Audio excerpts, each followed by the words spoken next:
بسم اللہ الرحمن الرحیم۔ حدیث نبوی صلی اللہ علیہ وسلم۔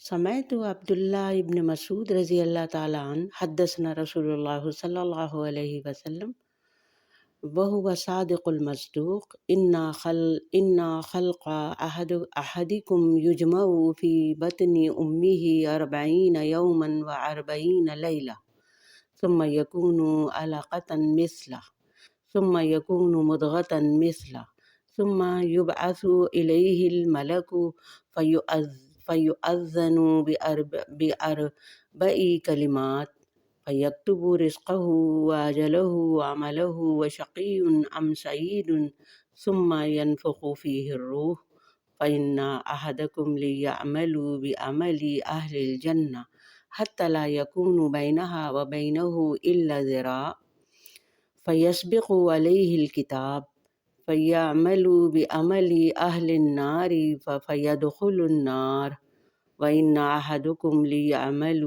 بعمل أهل النار حتى ما يكون بينها وبينه إلا ذراع فيسبق عليه الكتاب فيعمل عمل أهل الجنة فيدخلها.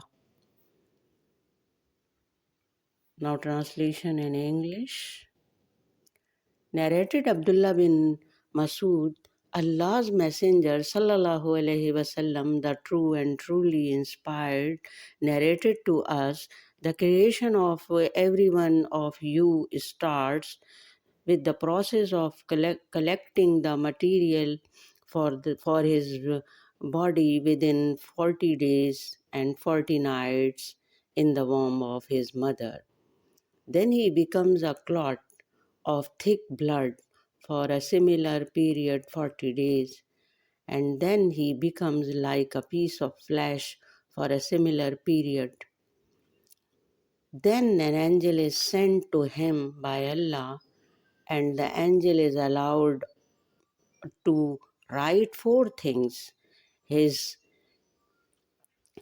livelihood, his death, his deed, and whether he will be a rich one or a blessed one, and then the soul is breathed into him.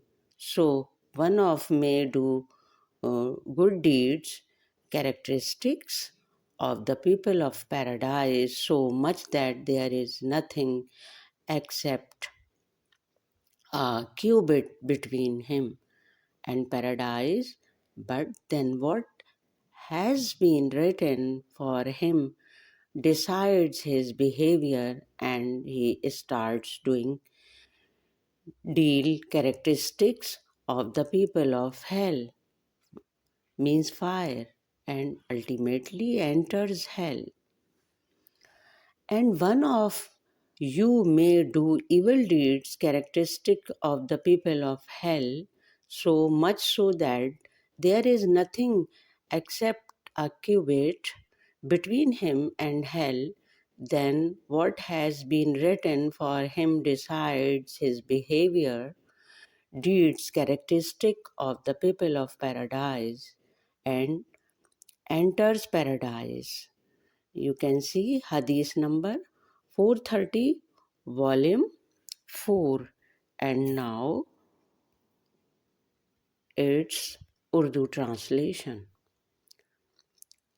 عبداللہ ابن مسعود رضی اللہ تعالیٰ عنہما سے سنا کہ ہم سے رسول اللہ صلی اللہ علیہ وسلم نے بیان فرمایا، جو صادق و مصدوق ہیں، کہ انسان کا نطفہ ماں کے پیٹ میں 40 دن اور راتوں تک جمع رہتا ہے، پھر وہ خون کی پھٹکی بن جاتا ہے، پھر وہ گوشت کا لوتھڑا ہو جاتا ہے، پھر اس کے بعد فرشتہ بھیجا جاتا ہے اور اسے 4 چیزوں کا حکم ہوتا ہے، چنانچہ وہ اس کی روزی، اس کی موت، اس کا عمل اور یہ کہ وہ بدبخت ہے یا نیک بخت لکھ لیتا ہے۔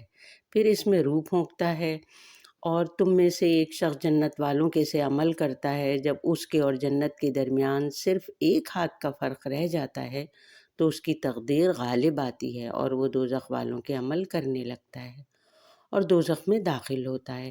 اسی طرح ایک شخص دوزخ والوں کے عمل کرتا ہے اور جب اس کے اور دوزخ کے درمیان صرف ایک بالش کا فاصلہ رہ جاتا ہے تو تقدیر غالب آتی ہے اور وہ جنت والوں کے سے عمل کرتا ہے اور جنت میں داخل ہو جاتا ہے۔ اللہ تعالی ہمیں بدبختی سے بچائے اور ہمیں جہنم والے کاموں سے بچائے۔ اور اس کے ساتھ ہی اپنی اس حدیث کا اختتام کرتے ہیں۔ درود شریف پڑھ لیجئے ایک دفعہ۔ اللہ حافظ۔